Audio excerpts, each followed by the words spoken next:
Hello everybody. Today I'm going to be showing you guys how to set up Java Native Interface, or JNI, with Rust.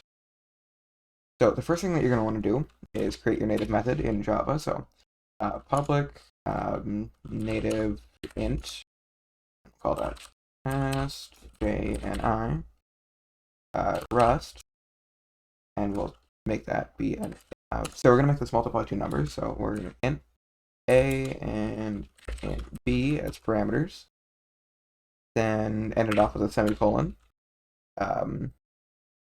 Then you're going to want to call your method. Actually, in my case, I'm going to want to print my method. I'm not printf. And out of println, test.jni rust, and we'll call this with 4 and 4. So the expected output is 16, right? So then the next thing you're going to want to do is make a directory called libs, and then you're going to want to cd into that directory called libs. Then you're going to want to do cargo init -- lib to initialize a new crate as a library. Then ls. So we now have a cargo.toml. Now we update IntelliJ. And okay, so now we add JNI as a dependency, and we make that 0.19.0, which is the newest version of JNI Rust at the current time of recording. Then you add a new section in the toml called lib. Then in here you put crate type equals then an array cdy lib. Okay, so that's the cargo.toml sorted, and if you want, you can change the name to I'll just call this JNI tutorial. Right? Okay, so then in the src folder we have this auto-generated junk. You can get rid of that. Now, what you're going to want to do is go back to your Java for a second. cd./src. Okay, so now we're in the Java source directory. So now you do java c -h main.java. Whoops, sorry. Do java c main.java. So compile your class first, and then cd then cd up two directories to your src folder. In my case, I am only in me.l2x9, so I only have to go up two directories.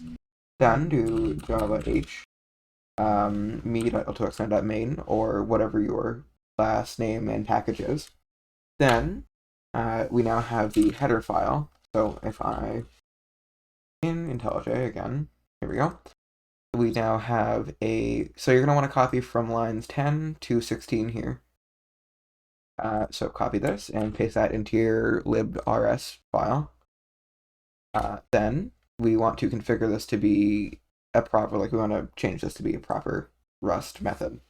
So we want to do public external function, leave the name to be the same, and add #no mangle at the top to prevent the Rust compiler from changing the name of this function right here.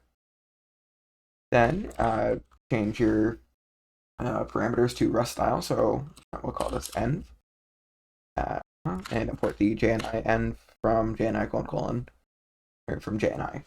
Then change this to color.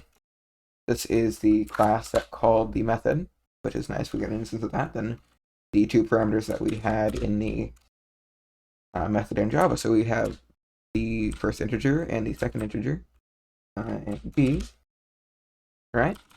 Okay, so then we want to change this to return a JInt. And now we open up the method, or function, whatever. And then you want to return a star b, like so. So that multiplies a by b. Okay, so then go to your terminal and cd /libs ls. Okay, cool. So now you're going to want to, oh my god, cargo build release. So this will build your library file. So give that a second to compile. It doesn't take too long. Okay, cool. So we have a few warnings about unused parameters in this method right here. You can just ignore those. In a bigger project, they would be used anyway, so doesn't really matter. But in here, we now have our lib JNI tutorial.so, and if you're on Windows, this would be libjni tutorial.dll. So now you're going to want to take this file and move it to your main working directory for Java. So then so now we're going to want to go back to the Java and delete these two classes. They're no longer, or these two files are no longer required. So then in the Java, you're going to want to add a static block like so.